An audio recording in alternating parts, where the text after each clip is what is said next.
கடந்த வருஷம் ஆண்டவர் எனக்கு கொடுத்த வாக்குத்தத்தம், இதோ நான் உன்னை தெரிந்து கொண்டேன், உபத்திரவத்தின் குகையில் தெரிந்து கொண்டேன். அப்போ உபத்திரவத்தின் குகையில் நான் தெரிந்து கொண்டேன் அப்படின்னு சொல்லி எனக்கு கர்த்தருடைய வார்த்தை வரும் பொழுது, அப்போ இந்த ஜனவரி போன 1ஆம் தேதி உங்களுக்கு தான் மெசேஜ் கொடுத்தேன் போன வருஷம். அப்போ இந்த வார்த்தையை குறித்து அப்படியே இருதயத்துக்குள்ள அப்படியே யோசனை பண்ணிட்டு இருக்கேன். அந்த வார்த்தை வந்ததுல இருந்து அப்படியே யோசனை பண்ணேன். இப்போ ஒரு கடினமான ஒரு பாதைக்குள்ளாக கர்த்தர் இந்த வருஷம் நடத்த போகிறார். ஒரு கடினமான பாதைகளுக்குள்ளாக கர்த்தர் கொண்டு போக போகிறார். அப்ப இந்த சூழ்நிலைகளை எல்லாம் அறிந்து அதற்கேற்றபடி நான் என் வைஃபுகிட்டையும் சொன்னேன், ஜனவரி மாதத்துல இந்த வருஷம் நமக்கு ஒரு சாதாரணமான ஒரு வருஷமா இருக்காது, மிகவும் கடினமான ஒரு பாதைகளுக்குள்ளாக போகக்கூடிய ஒரு வருஷமா இருக்கும். அநேக நெருக்கங்கள் இருக்கும், அநேக சஞ்சலங்கள் இருக்கும், அநேக காரியங்கள் கைவிடப்படுகிற சூழ்நிலைகள் இருக்கும். ஆனாலும் கர்த்தர் நம்மோடு கூட இருந்து நம்மை நடத்துவார் அப்படின்னு சொல்லிட்டு ஆரம்பத்துல அந்த வார்த்தை வந்து அந்த ஜனவரி மாதத்திலேயே நான் ஆரம்பத்துல சொல்லிட்டேன். அதே போல கர்த்தர் அநேக பாடுகள், அநேக பிரச்சனைகள், போராட்டங்கள், ஆனா கர்த்தர் அந்த வேலைகளில் எல்லாம் அப்படியே புடமிட்டு நடத்தினது மாத்திரமல்ல, பக்குவப்படுத்தினார். அநேக காரியங்களில் கர்த்தர் பக்குவப்படுத்தி நிதானித்து அழகாய் அந்த 2025ஆம் ஆண்டை கடந்து வரும்படியான ஒரு பாக்கியத்தை கொடுத்தார். அப்போ வரும்பொழுது மே மாதம், கடந்த 25 மே மாதம் ஞாயிற்றுக்கிழமை காலையில ஒரு சபைக்கு போகணும்னு சொல்லிட்டு 6 மணிக்கு அந்த சபைக்கு போகணும்னு சொல்லிட்டு நான் ஒரு 4 மணிக்கெல்லாம் எழுந்து இது ரெடி ஆகுறேன். ரெடி ஆகும் பொழுது திடீர்னு என அறியாதபடி ஒரு மாதிரி ஒரு ஃபீலிங் இருந்துகிட்டே இருந்தது. எனக்கு தெரியுது நல்லா நான் ஏதோ சரியில்லை, ஏதோ ஒரு காரியம் செய்து கொண்டே இருக்குது அப்படின்னு சொல்லிட்டு அப்படியே உணர்த்திக்கிட்டே இருக்கிறேன். அந்த எங்க வீட்டுக்குள்ள அப்படியே இங்க அங்கேயா நடந்துகிட்டே இருக்கிறேன். இந்த சூழ்நிலைகளை எனக்கு சரியா கிரகிக்க முடியல. எல்லாம் படுத்திருக்கிறாங்க. சரி, இந்த சூழ்நிலை எப்படி நம்ம புறப்பட்டு போயிடலாம், சரி யாரையும் நம்ம தொந்தரவு பண்ண வேண்டாம் அப்படின்னு சொல்லி அப்படியே அப்படி சாஞ்சி அப்படி உட்கார்ந்துக்கிட்டு இருந்தா, அதுக்கப்புறம் என் வைஃப் வந்து எழுந்து வந்து என்ன அப்படின்னா, இல்ல கொஞ்சம் ப்ரெஷர் மட்டும் கொஞ்சம் பாரு, ஒரு மாதிரி இருக்கு எனக்கு உடம்பு அப்படின்னு சொல்லும் பொழுது வந்து பார்த்தா எல்லாமே நார்மல் தான். ஆனா ஏதோ ஒரு காரியம், உடனே என் பையன் எழுந்து ஓடி வந்துட்டப்பா, இல்லப்பா நம்ம ஹாஸ்பிட்டல் போயிடலாம் அப்படின்னு சொல்லிட்டு ஒரு ஹாஸ்பிட்டலுக்கு கூப்பிட்டு போனான். அங்க போனா இசிஜி எடுத்தாங்கன்னா இசிஜி ஹைல போயிட்டு இருந்தது. உடனே பார்த்த உடனே, இல்லையா நீங்க உடனே ஐசியூக்கு போகணும், ஐசியூல உங்களை அட்மிட் பண்ணணும், உங்களுக்கு இந்த மாதிரி பிரச்சனை எல்லாம் இருக்குது அப்படின்ட்டாங்க. நான் சொன்னேன், இல்லையா எனக்கு இது தெரியும், இது நார்மல் பிரச்சனை, பிரீத்திங் பிரச்சனை, இது ஒண்ணுமே கிடையாது, நீங்க வெளியே அனுப்பிடுங்க, நான் வேற பாத்துக்கிறேன் அப்படின்னு சொல்லிட்டு நான் வந்துட்டேன். அப்புறம் அவங்க கையெழுத்துலாம் வாங்கி அனுப்பிட்டாங்க. இருந்தா என் தம்பியும் என் பையனை விடலை, இல்லை இன்னொரு ஹாஸ்பிட்டல் போகலாம் அப்படின்னு சொல்லிட்டு. அப்போ இன்னொரு ஹாஸ்பிட்டலுக்கு போனா அவங்க பார்த்துட்டு இங்க இதை விட ஹையில போயிடுச்சு. போன உடனே, இல்லை பிரதர் நீங்க ஒரு 2 மணி நேரம் அப்சர்வேஷன்ல இருக்கணும் அப்படின்னு சொல்லிட்டு என்னை கொண்டு போய் ஐசியூல போட்டாங்க. எனக்கு என்ன பண்ணணும் அப்படின்றது தெரியல. அப்போ பார்த்தா கிட்டத்தட்ட இரவு காலையில 7 மணி 8 மணிக்கு போன ஆளு நைட்டு ஒரு 8 மணி இருக்கும்.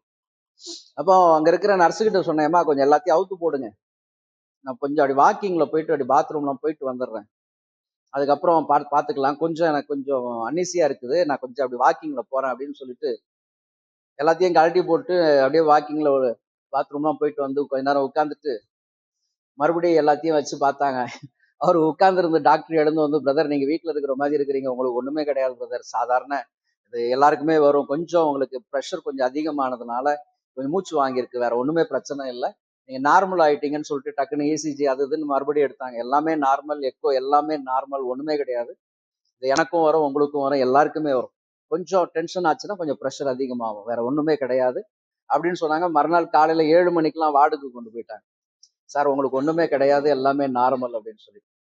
ஆமென். ஆகவேதான் இமைப்பொழுது கைவிட்டேன், ஆனாலும் முறுக்கமான இரக்கங்களினால் சேர்த்து கொண்டேன். உண்மையாய் கர்த்தர் வாக்கு மாறாதவர்.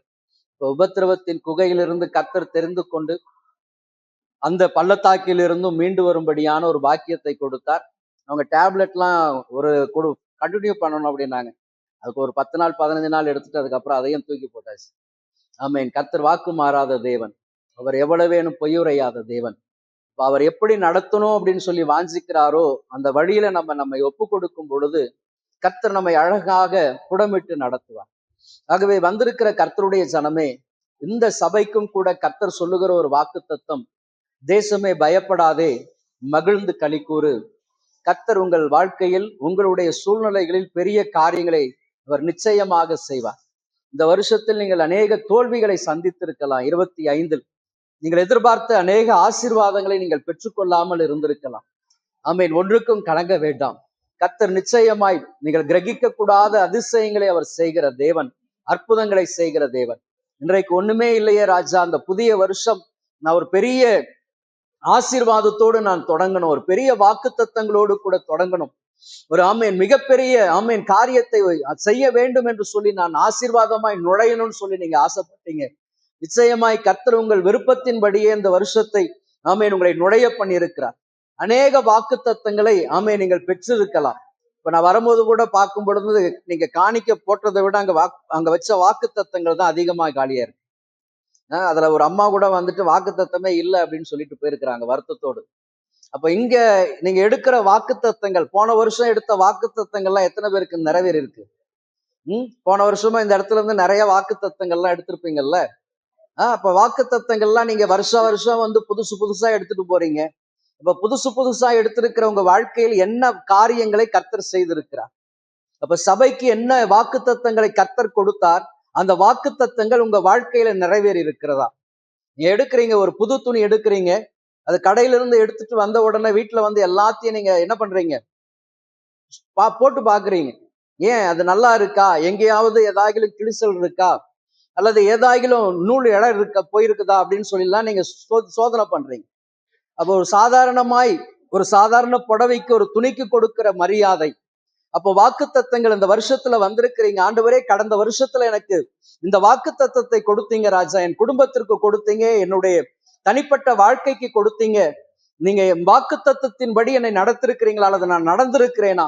என் குடும்பத்துல நீங்க சொன்ன வாக்குத்தத்தம் நிறைவேறி இருக்கிறதா? எனக்காக ஆராய்ந்து பார்த்திருக்கிறீங்களா? மாதம் புதிய வாக்குத்தத்தங்களை எல்லாம் நாம் வாங்கி கொண்டு இருக்கிறோம். ஆனா வாழ்க்கையில் எந்த விதத்தில் நீங்க முன்னேறி இருக்கிறீங்க? ஐயா, நான் ஆவிக்குரிய வாழ்க்கையில நான் முன்னேறி இருக்கிறேன், உள்ளான மனுஷனை நான் பலப்பட்டு இருக்கிறேன், கர்த்தருடைய வார்த்தை என்னை உடைத்து உருமாற்றி இருக்கிறது, கர்த்தர் என்னை தேற்றி இருக்கிறார், என்னை காயம் கட்டி இருக்கிறார், நான் பலப்பட்டு இருக்கிறேன் ஐயா. இன்னைக்கு விசுவாசத்துல நான் உறுதியாய் நிற்கிறேன் ஐயா. ஆமேன். உண்மையாய் கர்த்தருடைய வாக்குத்தத்தத்தின்படி என் குடும்பத்தை கர்த்தர் ஆசீர்வதித்திருக்கிறார். என் கணவனுக்காக ஜெபித்தேன், என் மனைவிக்காக ஜெபித்தேன், என் பிள்ளைகளுக்காக ஜெபித்தேன். இன்னைக்கு இந்த வருஷத்துல நான் குடும்பமாய் வந்திருக்கிறேன், பிள்ளைகளோடு கூட வந்திருக்கிறேன் ஐயா. என் கணவர் ரட்சிக்கப்பட்டிருக்கிறார், பொல்லாத பாவ பழக்கத்திலிருந்து விடுவித்திருக்கிறார் கர்த்தர் என்று சொல்லி நீங்க எத்தனை பேர் சாட்சி கொடுக்க முடியும்? இப்ப யோசிக்கணும், ஆண்டவரே, என் வாழ்க்கையில முன்னேற்றம் இல்லாத ஒரு கிறிஸ்தவ வாழ்க்கைக்கு நேராக நாம் கடந்து போக கூடாது. கர்த்தர் ஒவ்வொரு நாளும் நம்ம இடத்தில் அதிகமான காரியங்களை எதிர்பார்க்கிறார். கிறிஸ்தவ ஜீவியம் என்பது வளருகிற ஒரு அனுபவத்தைக்குரியது, ஒரு வளர்ச்சி காணப்படணும். ஒவ்வொரு நாளும் ஒரு வருஷத்தில் அல்ல, ஒவ்வொரு நாளும் வளருகிற ஒரு அனுபவம் காணப்பட வேண்டும். ஆகவே வாக்குத்தத்தங்களை நீங்கள் அநேக விதமான வாக்குத்தத்தங்களை வைத்திருக்கலாம். ஆனா கர்த்தர் உங்களுக்கு கொடுத்திருக்கிற வாக்குத்தத்தத்தை வைத்து, ஆண்டவரே, இந்த வார்த்தையின்படி எனக்கு செய்ய வேண்டும் ராஜா, இந்த வார்த்தை எனக்கான வார்த்தை, என் குடும்பத்திற்கான வார்த்தை, என்னுடைய ஆமென் தனிப்பட்ட ஜீவியத்திற்கான வார்த்தை, இந்த வார்த்தையை நான் முழுவதுமாக ஏற்றுக்கொள்ளுகிறேன். இந்த வருஷத்தில் நீர் என்னை இப்படி ஆசீர்வதிக்க போகிறீர், இந்த விதத்தில் என்னை கனப்படுத்த போகிறீர் என்று சொல்லி எந்த ஒரு மனுஷி அந்த வாக்குத்தத்தங்களை உரிமை பாராட்டி இது எனக்காக சொல்லப்பட்டது என்று சொல்லி நீங்கள் விசுவாசத்தோடு ஏற்றுக்கொண்டு அந்த வார்த்தைக்காக உங்களை முழுவதுமாக ஆமென் ஒப்பு கொடுக்கும் பொழுது, ஆமென், ஒவ்வொரு நாளும் ஏதோ ஒரு நாள் அல்ல, அல்லது ஒரு மாதம் அல்ல, ஒரு மணிப்பொழுது அல்ல, ஒவ்வொரு நாளும் இந்த வார்த்தைகளை சொல்லி ஆண்டவரே, நீர் எனக்கு கொடுத்த இந்த வார்த்தைகளை நிறைவேற்றும்படியாக நான் ஒப்பு கொடுக்கிறேன் என்று சொல்லி உங்களை தாழ்த்தும் பொழுது, அந்த வார்த்தைக்கு முழுவதுமாக உங்களை கீழ்ப்படுத்தும் பொழுது, அந்த வார்த்தை, அந்த வசனம் நிச்சயமாக உங்க வாழ்க்கையில் பெரிய ஆசீர்வாதத்தை, பெரிய பலனை கொண்டு வரும். அதுதான் ஊழியக்காரர்களுக்கு மட்டும்தான் கர்த்தர் இந்த வாக்குத்தத்தத்தை நிறைவேற்றுவார் என்பதல்ல. உட்கார்ந்து அமர்ந்து கர்த்தருடைய வார்த்தையை கேட்கிற உங்களுக்கும் அந்த வார்த்தை நிறைவேறும். நீங்க நம்பும் பொழுது, அந்த வார்த்தைக்காக முழுவதுமாக உங்களை ஒப்பு கொடுக்கும் பொழுது, அந்த வார்த்தை வர பலன் கொடுத்து கொண்டே இருக்கும். கர்த்தர் எந்த ஒரு நாளில் வாக்குத்தத்தம் கொடுத்தாலும் அந்த வாக்குத்தத்தம் உங்கள் மரண பரியந்தம் கர்த்தர் நடத்த போதுமானவரா இருக்கிறார். வருஷத்துக்கு மாத்திரம் அல்ல, அவர் மரண பரியந்தம் நடத்துகிற தேவன். வந்திருக்கிற கர்த்தருடைய ஜனமே, அதை அலட்சியப்படுத்த வேண்டாம், அலட்சியமா இருக்க வேண்டாம். நிச்சயமா இந்த வருஷத்தில் ஆமேன் கர்த்தர் உங்களை ஆசீர்வதித்து உங்களை பெருக பண்ணுவார். ஈசாக்கு விதைத்த பொழுது 100 மடங்கு ஆசீர்வாதத்தை கொடுத்த தேவன் உங்களுடைய வாழ்க்கையிலும் ஆயிரமான நன்மைகளை வர்ஷிக்க பண்ணுவார். உங்களை ஆமேன் செழித்தோங்கும்படியாக செய்வார். ஒரு மூன்றே காரியத்தை வேகமாக சொல்லி ஆமேன் ஜெபத்தோடு கூட நாம் கடந்து செல்ல போகிறோம். வேதத்தில் நீங்க வாசிக்கும் பொழுது முதலாவதாக கர்த்தரப்போம் என்னை எப்படி நடத்துவார், நான் எப்படிப்பட்ட பெரிய காரியங்களை என் வாழ்க்கையில கர்த்தர் செய்வார் என்று சொல்லி பார்க்கும் பொழுது உங்களை அதிசயமாக கர்த்தர் வழி நடத்துவார். உங்களை அதிசயமாக கர்த்தர் வழி நடத்துவார். வாசிக்கலாம் யோவேல் தீர்க்கதரிசியின் புஸ்தகம், அதை 2ஆம் அதிகாரம் 28ஆம் வசனம் வாசிங்க.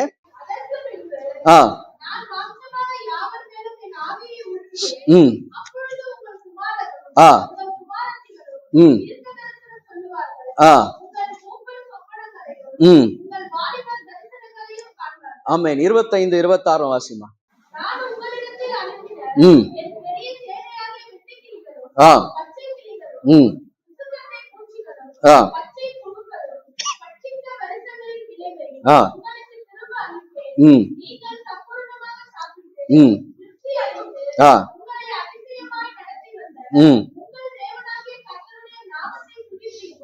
ஆமென்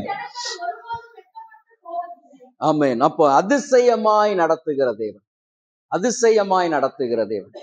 கடந்த வருஷத்தில் எப்படி நம்ம காணப்பட்டு இருக்கிறோம் அப்படின்னு சொல்லும் பொழுது, நான் உங்களிடத்தில் அனுப்பின என் பெரிய சேனையாகிய வெட்டுக்கிளிகளும் பச்சை கிளிகளும் முசுக்கொட்டை பூச்சிகளும் பச்சை புழுக்களும் பட்சித்த வருஷம்.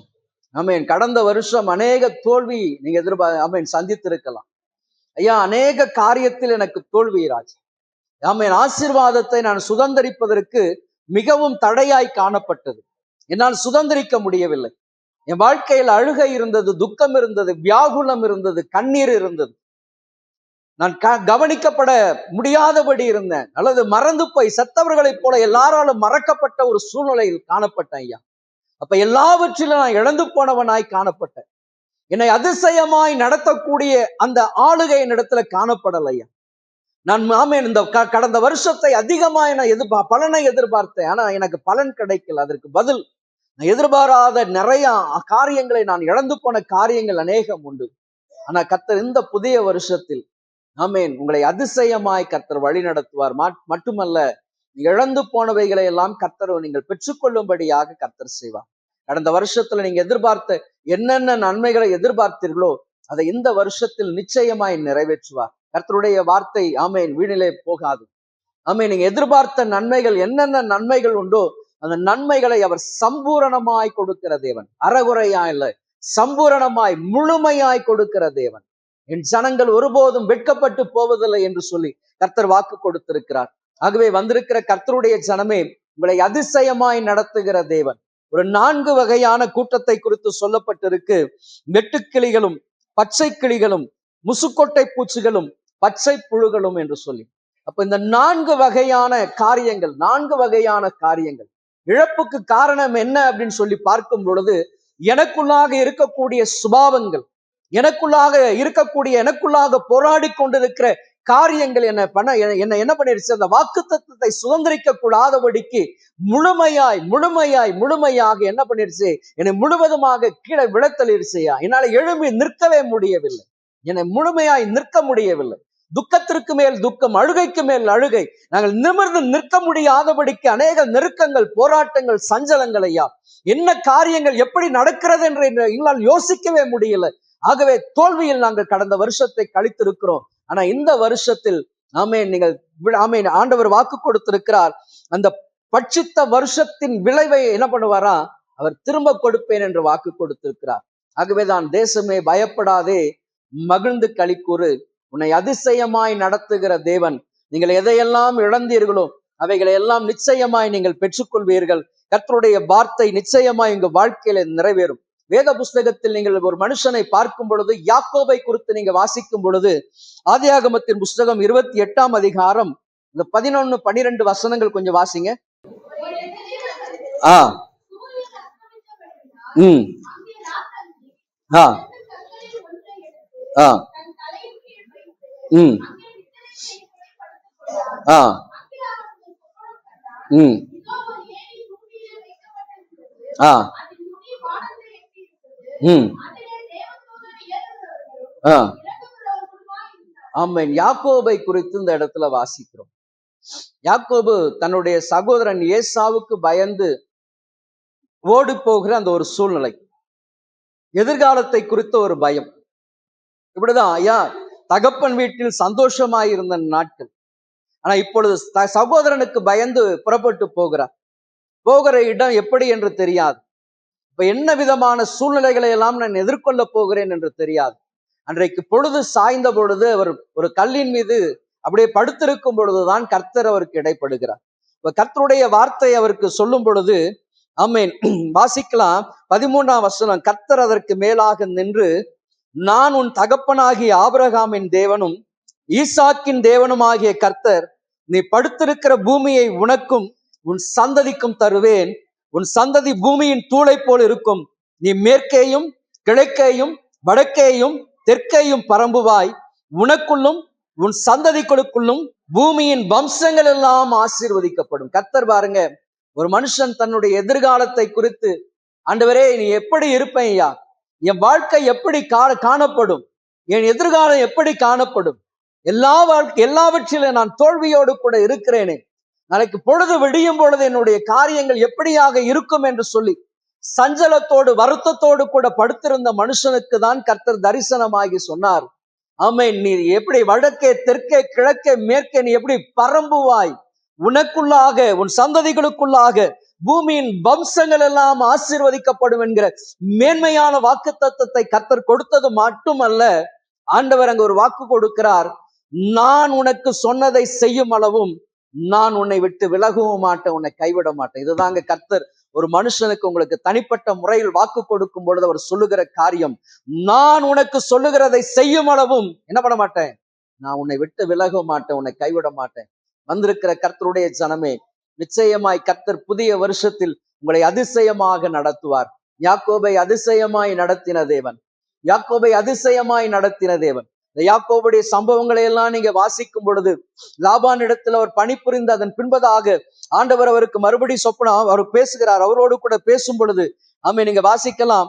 ஆதியாகமத்தின் புஸ்தகம் 31ஆம் அதிகாரம் 13ஆம் வசனத்துல, நீ தூணுக்கு அபிஷேகம் செய்து எனக்கு ஒரு பொருத்தனை பண்ணின பெத்தேலிலே உனக்கு தரிசனமாகிய தேவன் நானே.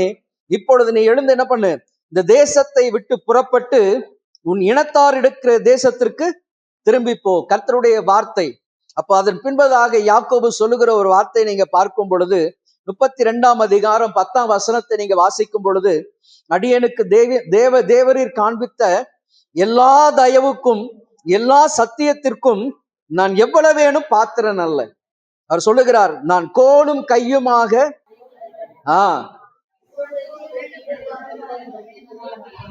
ஆமென். அப்போ ஒரு மனுஷனுக்கு கர்த்தர் வாக்கு கொடுத்தார், நான் உனக்கு சொன்னதை செய்யும் அளவும் நான் உன்னை விட்டு விலக மாட்டேன், உன்னை கைவிட மாட்டேன்.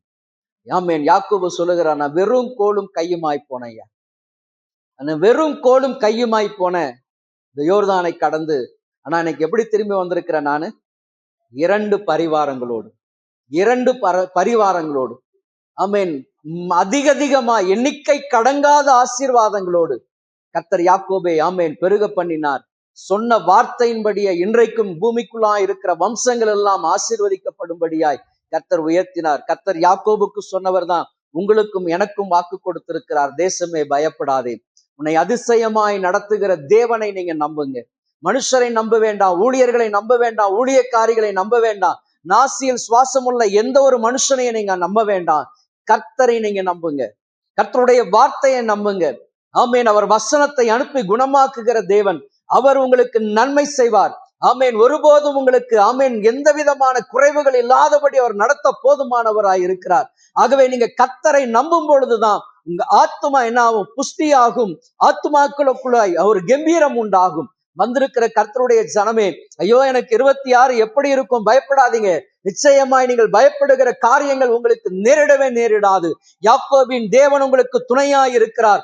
ஆமென். அவர் உங்களையும் கூட, வெறுமையாய் இருக்கிற உங்களையும் கூட அதிகமாய் ஆசீர்வதிப்பார். இன்றைக்கு ஆரோக்கியம் இல்லாத ஒரு சூழ்நிலையில இருக்கலாம். ஐயா நான் மரணத்தை எதிர்நோக்கி இருக்கிற இல்ல, ஆமென், நீங்கள் விரும்புகிற அந்த மரணம் உங்களுக்கு நேரிடாது. கர்த்தர் உன்னுடைய ஆயுசு நாட்களை பெருக பண்ணுவார். நீயும் அநேகருக்கு ஆசீர்வாதமான ஒரு கருவியாய் கர்த்தர் உன்னையும் எடுத்து பயன்படுத்துவார். ஆகவே வாளா இருக்கிற உன்னை நிச்சயமாய் கர்த்தர் உயர்த்துவார். ஆகவே உனக்குள்ளாக இருக்கக்கூடிய அந்த பயத்தின் ஆவிகளை இயேசுவின் நாமத்தால் கடிந்தப்புறப்படுத்து என்று சொல்லி ஜெபிக்கும் பொழுது கர்த்தர் விடுதலை கொடுப்பார்.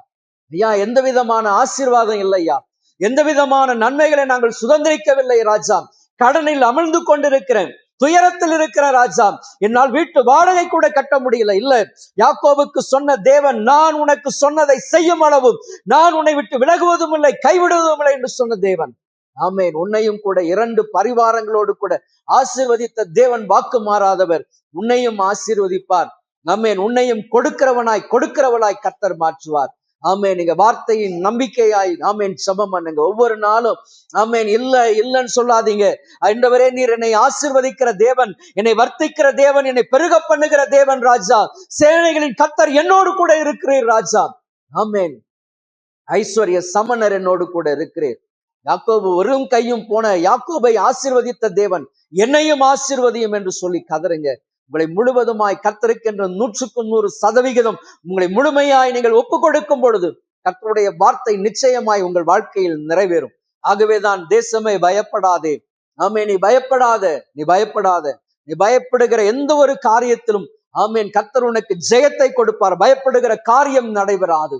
ஆமேன். வேலை இல்லாதபடி விரக்தியில இருக்கலாம். ஐயா ஒரு எதிர்பார்த்த வேலை எனக்கு கிடைக்கலையே, விரக்தியோடு இருக்கிறேன் ஐயா, அல்லது நான் படிக்கிற படிப்புக்கு ஏற்ற ஒரு நல்ல வாய்ப்பு எனக்கு கிடைக்கலையே என்று சொல்லி விரக்தியோடு கூட இருக்கலாம். இந்த புதிய வருஷம் உனக்கு நன்மையான வருஷமாய் இருக்கும். கர்த்தர் நிச்சயமாய் நீ எதிர்பார்த்திருக்கிற அந்த நல்ல வேலையை கர்த்தர் உனக்கு கொடுப்பார். உன்னை கனப்படுத்துவார், உன்னை ஆசீர்வதிப்பார்.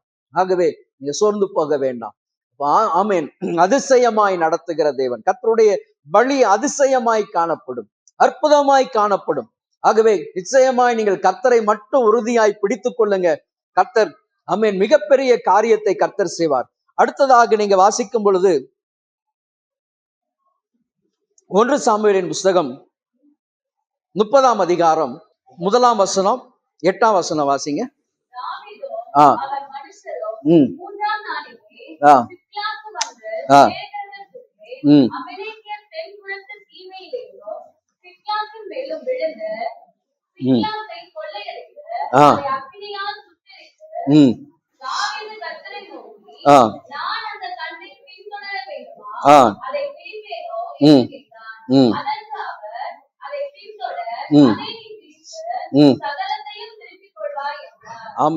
19ஆம் வசனம்.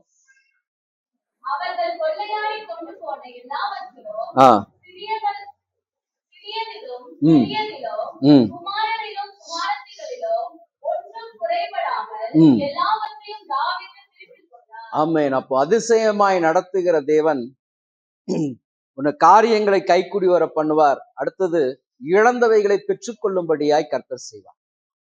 ஆமென். யாக்கோபு கோலும் கையுமாய் போனான், ஆனா கர்த்தர் காரியங்களை வாய்க்க பண்ணினார். ஆமென். இரண்டாவதாக அதிசயமாய் நடத்துகிற தேவன் உங்களை எப்படி நடத்துவார்? நீங்கள் இழந்தவைகளை எப்படி பெற்றுக்கொள்வீங்களா? சகலத்தையும்.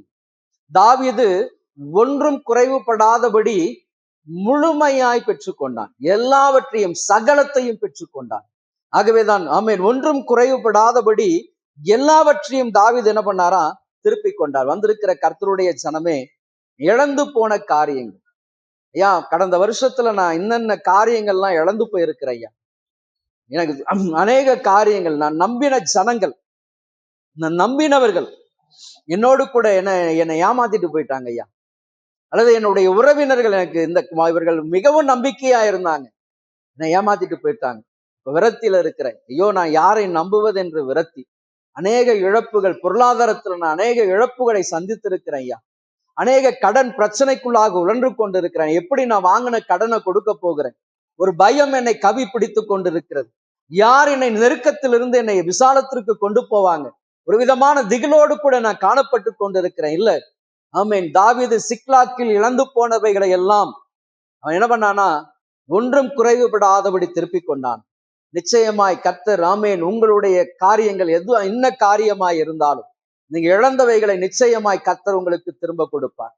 எப்படி யோவேல் தீர்க்க தரிசன புஸ்தகத்தில் ஆண்டவர் வாக்கு கொடுத்தாரோ, ஆமேன், பச்சை கிளிகளும் பச்சை புழுக்களும் பட்சித்த வருஷத்தின் விளைவை நான் உங்களுக்கு திரும்ப கொடுப்பேன் என்று சொன்ன தேவன் வாக்கு மாறாதவர். ஆமேன். நீங்கள் நிச்சயமாக எதையெல்லாம் இழந்து போனீர்களோ இந்த புதிய வருஷத்தில் கர்த்தர் உங்களுக்கு நிச்சயமாய் கொடுப்பார். நீங்க ஆமேன், பயப்பட வேண்டாம். ஆண்டவரே இதெல்லாம் போயிடுச்சு, எனக்கு கிடைக்குமா? இல்லை, நிச்சயமாய் கிடைக்கும். நடந்த ஒரு சம்பவம், ஒரு முறை மதுரையில நடந்த ஒரு சம்பவம். அப்போ வீட்டுல ஒரு திருடன் வந்து திருடிட்டு போயிட்டான். அப்போ அந்த நபருடைய படிச்ச சர்டிபிகேட் எல்லாத்தையும் கொண்டு போயிட்டு வீட்டுல எல்லாம் கொண்டு போயிட்டாங்க. சர்டிபிகேட்ல இருந்து எல்லாமே போயிடுச்சு. அப்போ என்ன பண்ணணும் அப்படின்னு தெரியல அவங்களுக்கு. போலீஸ் ஸ்டேஷனுக்கு போய் கம்ப்ளைண்ட் பண்ணதுக்கு அப்புறம் இது எப்படி வருமா, நமக்கு கிடைக்குமா அப்படின்றது அவருக்கு ரொம்ப பயம். முக்கியமாய் அவர் படிச்ச அந்த சர்டிபிகேட் குறித்து ரொம்ப பயம். ஐயோ, எனக்கு சர்டிபிகேட் படிச்சு என் வாழ்க்கைக்கு அதுதானே ஆதாரமா இருக்கக்கூடியது. இப்ப நான் இழந்து போயிருக்கிறேன், எனக்கு கிடைக்குமா அப்படின்ற ஒரு பயம் அவருக்கு அதிகமா இருந்துதான். அப்போ ஒரு முறை ஜெபிப்பு, அந்த மதுரையில் இருக்கக்கூடிய வைகை ஆற்றுக்கு தான் போய் ஜெபம் பண்ணுவார். அப்ப அந்த வைகை ஆற்றுல போய் முழங்கால் போட்டு, ஆண்டவரே, என் வாழ்க்கைக்கு ஆதாரமா இருக்கக்கூடிய அந்த சர்டிபிகேட் போயிடுச்சு, என்ன பண்ண போறேன், என்ன காரியங்கள், நீ எப்படி நான் அதை இது பண்ண போறேன், ஃபேஸ் பண்ண போறேன், எனக்கு ரொம்ப பயமா இருக்கு ஆண்டவரே. நான் நம்பிக்கையாய் வைத்திருந்த அந்த சர்டிபிகேட் போயிடுச்சு, எல்லாமே போயிட்டு இனி என் வாழ்க்கை எப்படி இருக்கும் அப்படின்னு சொல்லி அவர் கண்ணீரோடு ஜெபம் பண்ணி கொண்டு இருந்தார். அது பின்பதாக கொஞ்ச நேரம் ஜெபம் பண்ணி முடிச்சுட்டு அப்படி உட்கார்ந்து இருக்கும் பொழுது அப்படியே அந்த காத்துல ஒரு பேப்பர் ஒண்ணு வந்திருக்குது. அப்படியே அந்த பேப்பர் வந்திருக்குதே அப்படின்னு சொல்லி பார்த்தா ஒரு சர்டிபிகேட். திடீர்னு இவருக்கு பார்த்த உடனே ஒரு சர்டிபிகேட் இது போயிடுச்சுன்னு தானே ஜெபம் பண்ணிட்டு இருக்கிறாரு. அப்படின்னா அது கிழிச்சு போட்டுருக்கிறாங்க. அப்போ ஒரு பிட்டுக்கு பார்த்த உடனே ஐயோ இது சர்டிபிகேட் ஆச்சு அப்படின்னு சொல்லிட்டு, இது யார் சர்டிபிகேட் அப்படின்னு சொல்லிட்டு அந்த பக்கத்துல அப்படியே தேடி பார்த்தா ஒரு இடத்துல எல்லாத்தையுமே கிழிச்சு போட்டிருக்கிறாங்க. அப்போ ஒவ்வொரு பேப்பரா எடுத்து பார்த்தா அந்த பேப்பர்ல ஒரு பிட்டு கூட மிஸ் ஆகல. எல்லாமே இவருடைய சர்டிபிகேட்டுக்குரிய பேப்பர். ஒண்ணு கூட ஒரு சின்ன கிழிசல், அந்த ஒரு பேப்பர் கூட பறந்து போயிடுச்சு, தேடி கண்டுபிடிக்க முடியலன்னு சொல்லாதபடிக்கு எல்லா பேப்பரும் கிடைச்சு அவர் அந்த சர்டிபிகேட்டை ஒன்றும் குறைவுபடாதபடி முழுமையாய் திருப்பி கொண்டார். அப்ப எங்கேயோ ஒரு களவு போன வீட்டுல இருந்து அவர் ஜெபம் பண்ண இடத்துக்கு அந்த பேப்பர் வரணும் அப்படின்னு சொன்னா கர்த்தர் நீங்கள் இழந்து போனதை உங்களை தேடி வந்து கொடுக்கும்படியாக கர்த்தர் செய்வார். நாம நிச்சயமாய் கர்த்தருடைய வார்த்தை தரையில விழுந்து விடாது. அதே போல இன்னொரு நபர் ஒரு முறை சொல்லும்போது ஒரு சாட்சியாக ஒரு காரியத்தை சொன்னார். என் தகப்பனார் மரித்து போனார், எங்க வீட்டுல நிறைய பிரச்சனை, கடன் பிரச்சனை. அப்போ கடன் கொடுத்தவர்கள் எல்லாம் தேடி வராங்க, நாங்க என்ன பண்ண போறோம் அப்படின்னு எனக்கு தெரியாத ஒரு சூழ்நிலையா. அப்போ வீடு ஜப்தி பண்ணக்கூடிய ஒரு சூழ்நிலைக்கு வந்துருச்சு. இப்போ ஜப்திக்கு வரக்கூடிய ஒரு சூழ்நிலையில நாங்க மறுநாள் எங்க பொருள் எல்லாத்தையும் வெளியே எடுத்து போட்டுட்டு எங்களை வெளியே தள்ளிடுவாங்க. நாங்க என்ன பண்ண போறோம் அப்படின்னு தெரியாதபடி ஒரு குழப்பமான சூழ்நிலையில நாங்க குடும்பமாய் முழங்கால் அன்னைக்கு நைட்டெல்லாம் தூங்கவே இல்லையா. பொழுது விடிந்தால் எங்களுடைய வாழ்க்கை நடுத்தருவுக்கு வரப்போகுது. இவ்வளவு வருஷம் நாங்கள் இப்படி ஆடம்பரமாக ஜீவித்திருக்கிறோம். நல்ல யார் யாருக்கு எப்படிப்பட்ட உதவிகள் எல்லாம் செய்யணுமோ நன்றாக செய்திருக்கிறோம். ஆனா ஒரு கடன் பிரச்சனையில இப்படி வந்து நாங்க சிக்கி கொண்டு இருக்கிறோம். யார் எங்களை மீட்க போறாங்கன்னு எங்களுக்கு தெரியல. இப்ப பொழுது விடிந்தால் என்ன பண்ண போறாங்க, எங்க எல்லா பொருளையும் வெளியே போட்டுட்டு எங்களை வெளியே தள்ளிடுவாங்க. எங்களை ஆதரிக்க யாருமே இல்லையேன்னு சொல்லி அந்த குடும்பத்தார் ஒவ்வொருவரும் முழங்கால இருந்து கதறி அழுது ஜெபம் பண்ணாங்க. ஒருவர் கூட அன்னைக்கு தூங்கவே இல்லை. ஒவ்வொரு பக்கமா இருந்து முழங்கால நின்று கண்ணீர் வடித்து ஜெபம் பண்ணாங்க. கர்த்தர் அந்த ஜெபத்தை கேட்டு தூர இடத்திலிருந்து ஒரு மனுஷன் அவரை தட்டி எழுப்பி, இந்த மாதிரி இன்னாருடைய குடும்பம் மிகவும் தவிப்புல இருக்கிறாங்க, நீ என்ன பண்ண, இந்த தொகையை எடுத்துக்கொண்டு உடனே காலையிலேயே போய் அங்க போய் கொடுக்கணும் அப்படின்னு சொல்லிட்டு அந்த மனுஷனை தூங்கையே விடலையா. அவர் காலையிலே விடியற்காலையில 4 மணிக்கெல்லாம் வந்து கதவை தட்டுறார். கதவை தட்டினா இவங்களுக்கு பயம். ஐயோ, காலையில விடியற்காலையில 4 மணிக்கெல்லாம் வந்துட்டாங்களா அப்படின்னு சொல்லிட்டு உங்க பயத்தோடு கூட ஒருவர் மூஞ்சி ஒருவர் பாக்குறாங்க. இந்த கதவு தட்டுகிற சத்தம் வேகமாய் அடிச்சுக்கிட்டே இருக்கிறாங்க. அப்ப யார் தான் இருக்கிறாங்க அப்படின்னு சொல்லி போய் பார்க்கும் பொழுது கதவை திறந்தா ஒரு நபர் வந்து நிக்கிறார். அப்போ அவர், நான் உள்ள வரலாமா அப்படின்னு சொல்லி கேட்ட உடனே வாங்கய்யா அப்படின்னு சொன்ன உடனே உள்ள கூட்டிட்டு போயிட்டு என்னையா விஷயம் அப்படின்னு சொல்லி கேட்கிறாங்க. அப்ப சொன்னாங்களாம், ஐயா உங்க தகப்பனார்கிட்ட நான் ஒரு குறிப்பிட்ட வருஷத்துக்கு முன்னாடி ஒரு குறிப்பிட்ட தொகை வாங்கியிருந்தேன், நான் மறந்தே போயிட்டேன் ஐயா. உங்க தகப்பனார்கிட்ட வாங்கின அந்த கடன் தொகையை நான் மறந்தே போயிட்டேன். நேற்று இரவு என்னால தூங்க முடியல. யாரோ ஒருவர் என் பக்கத்துல வந்துட்டு இந்த பணத்தை எடுத்துன்னு போயிட்டு இவங்களுக்கு குடுன்னு சொல்லிட்டு ஒரே சொல்லிக்கிட்டே இருக்கிறாங்க. என்னால தூங்க முடியல. அதனாலதான் நான் காலையிலேயே புறப்பட்டு ஓடி வந்தேன். என்ன அப்படின்னு சொல்லிட்டு ஓடி வந்தேன் அப்படின்னு சொல்லிட்டு அவர் சொல்லும் பொழுது அவங்க சொல்றாங்க, இல்லையா இந்த மாதிரி இன்னைக்கு காலையில வந்து எங்க வீட்டெல்லாம் ஜப்தி பண்ண போறாங்க, இந்த பொருட்கள் எல்லாத்தையும் வெளியே போட்டுட்டு எங்களையும் வெளியே அனுப்பிடுவாங்க. அப்ப நாங்க இவ்வளவு குறிப்பிட்ட தொகை கட்டணும் அப்படின்னு சொன்ன உடனே அவர் சொன்னாராம், இந்த மாதிரி உங்க தகப்பனார் கொடுத்த பணம் இவ்வளவு, நான் இவ்வளவு வருஷத்துக்கு இவ்வளவு வட்டி, ஆகவே அந்த கடன் தொகை போக மீதி பணமும் கையில் இருந்து அந்த குடும்பத்தை மறுபடியுமாய் கர்த்தர் எழுப்பினார். இதெல்லாம் கிரகிக்க முடியாத ஒரு காரியம், உண்மையாய் நடந்த சம்பவம்.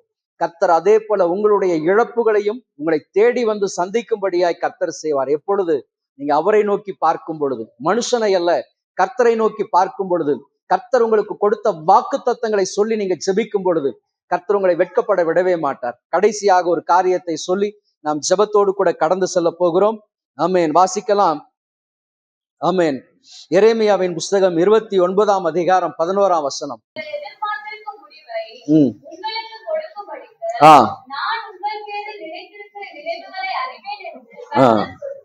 ஆமென். நீங்கள் எதிர்பார்த்திருக்கிற முடிவை ஆமென் கர்த்தர் என்ன பண்ணுவாரா? நிச்சயமாய் உங்களுக்கு கொடுப்பார். ஆமென். அவைகள் தீமைக்கானவைகள் அல்ல. வாசிங்க.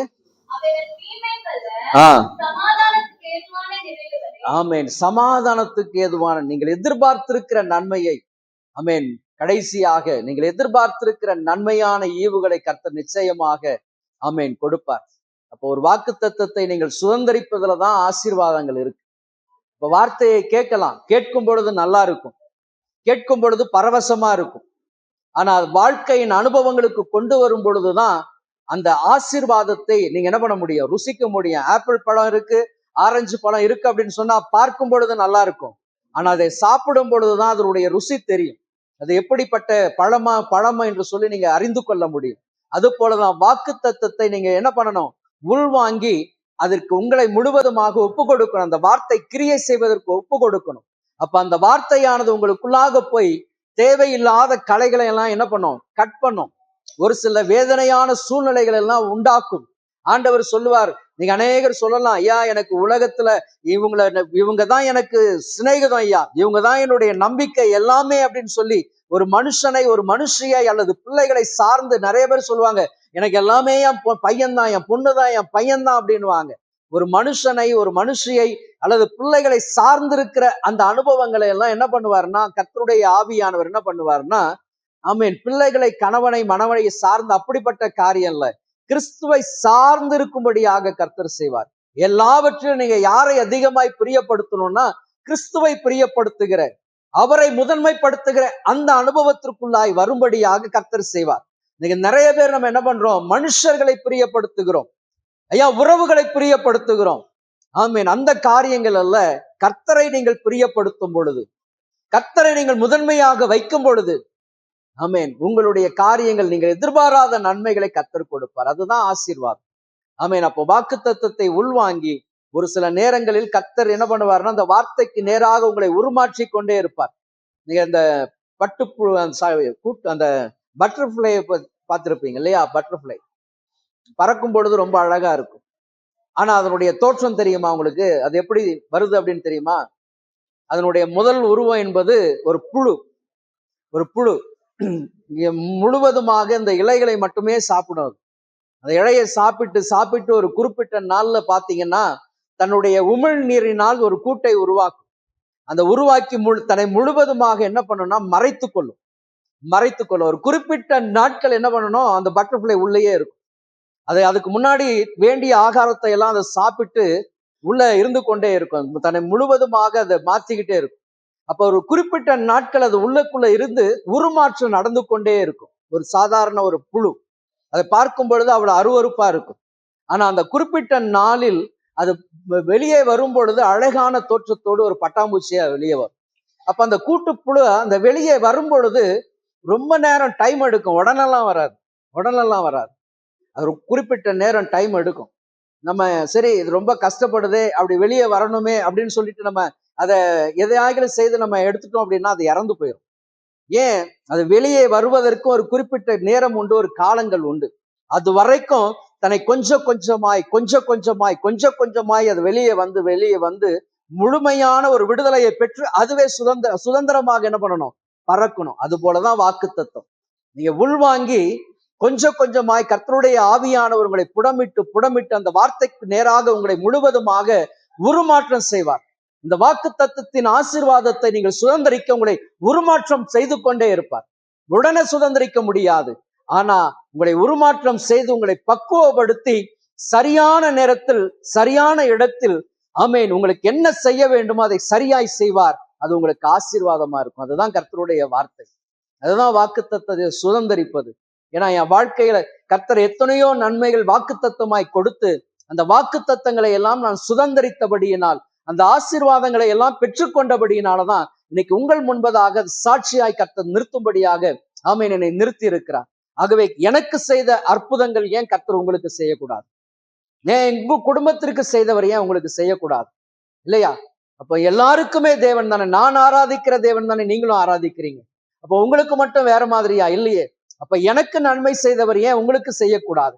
எனக்கும் கர்த்தர் இதே வாக்கு தத்தங்களை கொடுத்திருக்கிறார். அப்ப இதே வாக்கு தத்தம் எனக்கு நிறைவேறும் பொழுது ஏன் உங்களுக்கு நிறைவேறக்கூடாது? அப்போ நீங்கள் எதிர்பாராத நன்மைகளை, நீங்கள் எதிர்பாராத காரியங்களை கர்த்தர் இந்த புதிய வருஷத்துல செய்வார்.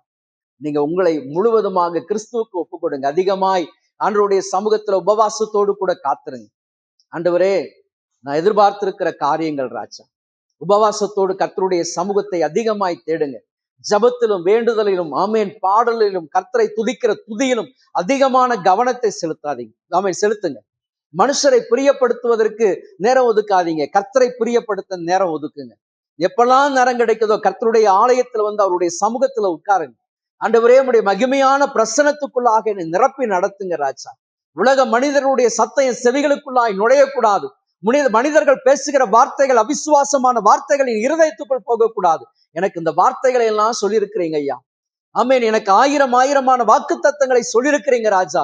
இந்த வருஷத்தில் எனக்கு இப்படிப்பட்ட நன்மைகளை செய்வேன் என்று வாக்கு கொடுத்திருக்கிறீங்க ராஜா. ஆகவே நான் உம்முடைய சமூகத்தில் உட்கார்ந்து இருக்கிறேன். உம்முடைய சமூகத்தில் உம்முடைய பிரசனத்துக்கு நேராக நான் வந்திருக்கிறேன் ராஜா. என்னை கண்ணோக்கி பாருங்க என்று சொல்லி நீங்க ஆண்டவருடைய முகத்தை நீங்கள் தேடும் பொழுது உங்கள் முகங்கள் வெட்கப்பட்டு போகவே போகாது. நீங்கள் நிச்சயமாய் கம்பீரமான அறுவடையை நீங்கள் பெற்றுக்கொள்ள முடியும். ஆசீர்வாதங்களை சுதந்திரிக்க முடியும். கர்த்தருடைய ஜனமே, உண்மையாய் நீங்கள் ஆமேன் வெட்கப்பட்டு போகவே மாட்டீங்க. கர்த்தருடைய முகத்தை அதிகமாய் தேடுங்க. கர்த்தருடைய வார்த்தையை அதிகமாய் தேடுங்க. கர்த்தர் ஆமேன் நீங்கள் ஜெபிக்கிற எல்லா ஜெபங்களுக்கு நிச்சயமாய் கர்த்தர் பதில் கொடுப்பார். உங்கள் வேண்டுதலின் சத்தத்தை அவர் கேட்டு இறங்கி வருவார். ஆமேன். முகமுகமாய் கர்த்தர் பேசுவார். நம்மோடு முகமுகமாய் பேசுகிற தேவன். கர்த்தருடைய சத்தத்தை நீங்க கேட்க முடியும். ஆமேன். உங்கள் முழு இருதயத்தோடு நீங்க தேடும் பொழுது. ஆகவே சோர்ந்து போக வேண்டாம், பலன் குன்றி போக வேண்டாம். ஐயா, என் குடும்பத்தில் இப்படிலாம் நடந்துரும் அப்படி பயப்பட வேண்டாம். தேசமே பயப்படாதே, மகிழ்ந்து களி கூறு. கர்த்தர் உன் வாழ்க்கையில பெரிய காரியங்களை செய்வார். நீ ஏமாற்றப்பட்ட இடங்களில் எல்லாம் கர்த்தர் உன்னை ஆமேன் நிச்சயமாய், வெட்கப்பட்ட இடங்கள், ஏமாற்றப்பட்ட இடங்களில் எல்லாம் கர்த்தர் உன்னை ஆமேன் நிற்க பண்ணுவார். கம்பீரிக்கும்படியாக செய்வார். ஆமேன். ஆகவே நீங்க உங்க குடும்பத்தில் அவமானப்படுத்தப்பட்டிருக்கலாம், புறக்கணிக்கப்பட்டிருக்கலாம், பயப்படாதீங்க. அதே இடத்துல கர்த்தர் உங்களை உயர்த்துவார்.